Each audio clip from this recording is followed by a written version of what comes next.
What are arrhythmias and how does that affect your heart and blood flow?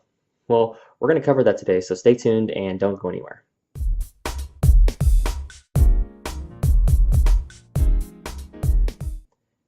Hey, this is Lance McGowan, the Tropical Smoothie Guy, and we're going to cover what exactly arrhythmias are and the different types of them as well. So we got a normal heartbeat and there's signals that go on in the heart, but what happens when there's an irregular beat and how does that affect blood in and out the heart and getting it to the rest of the body? So I'm going to cover that in the next section. Hey, this is Lance, and today we're going to talk about arrhythmias. So, an arrhythmia is an abnormal rhythm of the heart and is caused by problems with your heart's electrical system. So, the electrical impulses may happen too fast, too slowly, or erratically, causing the heartbeat to beat too fast, too slowly, or non consistently. And so, there are two basic kinds of arrhythmias. You have bradycardia, which is when the heart rate is too slow, less than 60 beats per minute, and then you have tachycardia, which is when the heart rate is too fast, more than 100 beats per minute. And this is a picture of a normal heartbeat. So a normal sinus rhythm starts in the sinoatrial SA node and spreads down to the atrioventricle node as the atria contract and force blood into the ventricles. The ventricles then contract and pump blood out of the heart as electrical signals reach the ventricle muscle cells. Represented here is a normal rhythm of 60 beats per minute, and this is what you definitely want, which is really cool to see the heart in action and to see it pumping strictly by electrical signals, which shows that everything follows vibrational frequency and energy, which is really important to keep in mind. So now we're going to look at a heart block. And so when we look at a heart block, occurs when the conditioned signal passes weakly from the atria to the ventricles or completely fails to transmit. And so you can see the heart is not beating the way that it needs to or as it should because of that. And then when we look at another one here, which is bradycardia,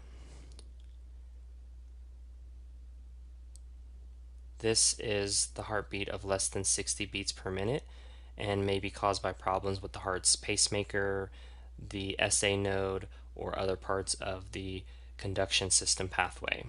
And so we want to make sure that the electrical signals are going through properly to make sure it's continuously beating and pumping. But you can see that it's not the case here with less than 60 beats per minute.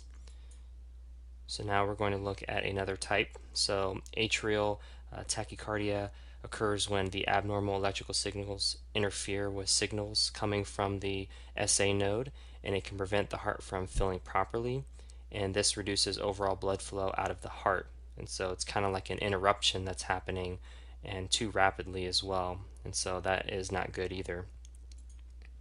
Next, we're going to look at another type here, which is ventricle. And so ventricle tachycardia occurs when the abnormal electrical signals cause the ventricles to contract rapidly, and it can prevent the ventricles from filling properly and pumping out normal amounts of blood to the body. So this is another type of issue here. And then you have ventricle fibrillation.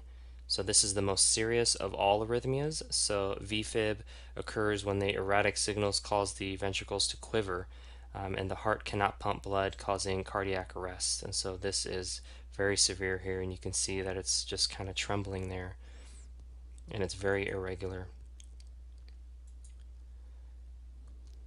So the next one that we're going to look at here is atrial fibrillation, so common called as AFib. This is irregular heartbeat causes the atria to quiver and prevents them from effectively moving blood into the ventricles, and it can lead to a stroke or other heart-related complications. And so you can kind of see a pattern there with regards to the normal versus the abnormal heartbeats here.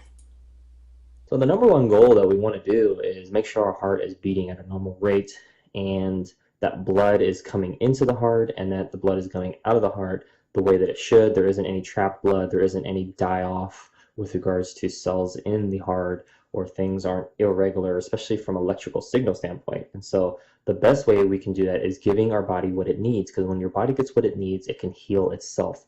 Your body is an amazing healing machine. It desperately wants to heal, but it can't if it's getting too much of the bad stuff and not enough of the good stuff. I mean, that's conceptually what's going on, but the bad stuff is processed foods, it's high heat treated foods, and processed foods is processed sugars, it's processed fats, it's processed proteins, it's processed carbohydrates, all these things, refined oils. those are the things that really damage our arteries and heart and really cells. And so we don't need that in our body. We need more fresh, raw, whole plant foods that are low to the earth and came from the ground. And that is going to be really, really beneficial for your health and helping to turn things around. And when you combine that with a more wellness lifestyle and looking at you as a whole person, your mind, your body, your heart, your spirit, and not just a pill for an ill, then that is going to be the best thing. Or just, some costly procedure or surgery. Like you want something that is going to address the root cause now and then prevent or reduce risk of something like that happening again in the future.